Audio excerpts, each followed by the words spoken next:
Good everyone. I hope you guys have an amazing day. So what I'm going to do today, I will talk briefly about the Lightning app. So if you're working on a Salesforce platform, right, you might be familiar with the Lightning app concept. The reason why I wanted to touch about Lightning app, especially for this certification, because this is a business analyst, so right, and I don't expect people to be technically uh, doing a deep dive when it comes to this cert. But that being said, it's good to know a bit about what Lightning app is all about and why do we need it, right? So you might have seen something called, when you go to this tic-tac-toe icon, once you log into org, right? There are different apps here, right? Like Salesforce EPQs, Sales Console, um, community, marketing, service, right? So let's say, you have a requirement, right? A business requirement where you wanted to say create an app uh, and which only contains account and contact, nothing else, right? And you only want that app to be um, visible to a certain group of users, right? So how do you do that, right?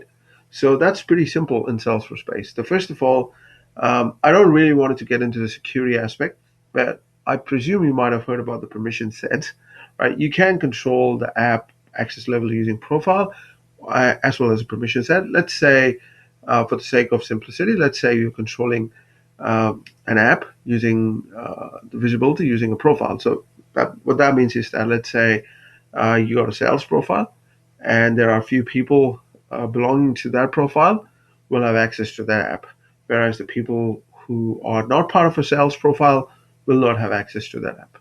Sounds pretty simple, right? So that's pretty much I'm going to do how to create an app, and I'll show you how it works, right? So what I'll do, I'm in the setup here, right? So it's pretty easy to go to the setup. So once you log into your Salesforce org, we got something called, this is a gecko icon, right? So there's something called setup. Once you click on setup, you will reach, this page. You might see something different here, right? Like I said, getting started with Einstein board and mobile publisher. That might change depending upon the time of the year you're watching this video, right? So under quick find, what I'll do, I'll say Lightning.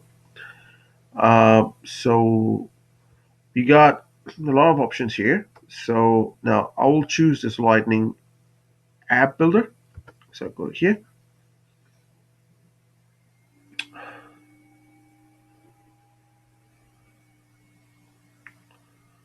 Okay. Now what this will do, right? Now you must be thinking, that looks pretty different.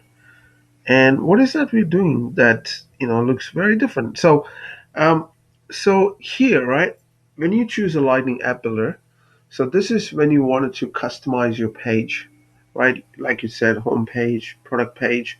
So this is one of, so most of the people confuse this with the actual app. This is not to create an actual app. This is just to create a Lightning page, right? Let's say you wanted to create a dynamic page, or you wanted to create a different looking custom page. You can do that using Lightning app builder. Yeah.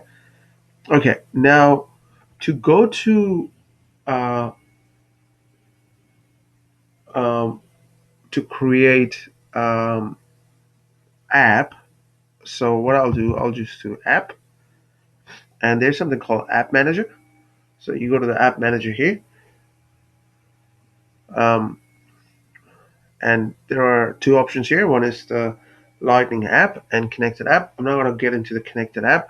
So if you wanted to do any kind of Salesforce integration, so you can use this connected app. So I'm not going to get into it to confuse it, but this is a pretty simple concept. So here, what I'm after, I wanted to create an app to create where the user can view account and contact. Pretty simple, nothing fancy. So I'll go to new Lightning app here. So I'll say, we can say product, the account, contact. Yeah. And the developer name that automatically get populated. So we'll just say account contact. Yeah. Ugh, bloody spelling. Yeah, so if you wanted to add a image, you can do that, but I don't want to add an image, so I wanted to change the color. So I'll choose this something this, right? Not so good. Yeah. Okay. So those looks good. And so now the navigation style. You want a navigation standard or the console. So I'll stick to um, the standard one, right? So as you can see that from the description here, the standard navigation shows items in a navigation bar at the top of the page. Console navigation shows a list of records in a sidebar. So just to keep it simple, I'm just gonna go with standard navigation. Support a form factor. You wanted to support the desktop and the phone, or you wanted to support just the desktop. So I will prefer it as a desktop and phone. So I'll just keep it simple. App personalization. Um, so yeah, right. You wanted to add utility item. So something if you wanted to pop up at the bottom, you can add here. But I don't want to add anything. I'll just go next.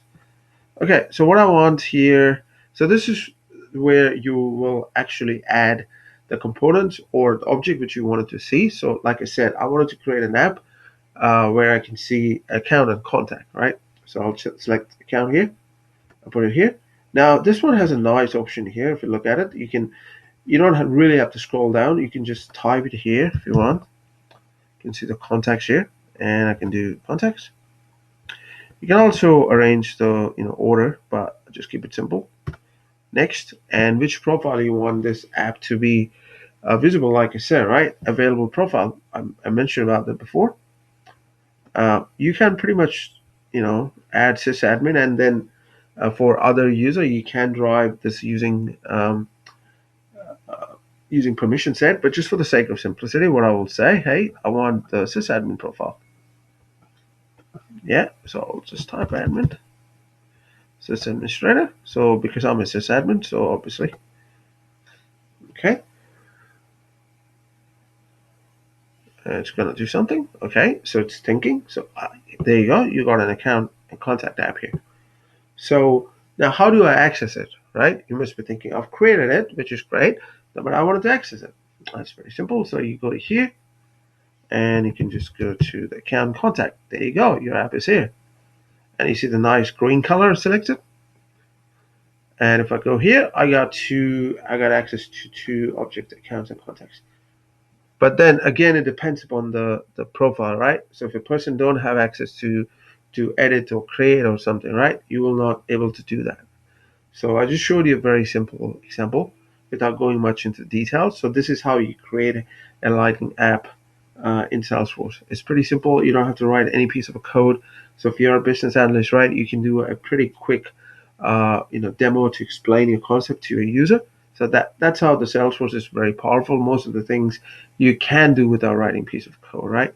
So that's and this is a part, and this thing kind of ties it into the Salesforce user experience certification.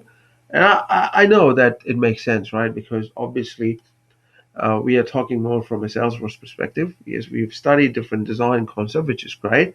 But I personally believe that it's good to have some solid understanding of Salesforce, at least the basic fundamentals, right? What for instance, the difference between custom object and standard object. What is a Lightning app, and how do you create a Lightning app? What are Lightning pages, right? How do you create a field?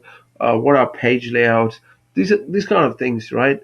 I believe if you are a Salesforce business analyst, you should have some understanding of it, right? So that being said, I hope you guys have an amazing Sunday. Adios.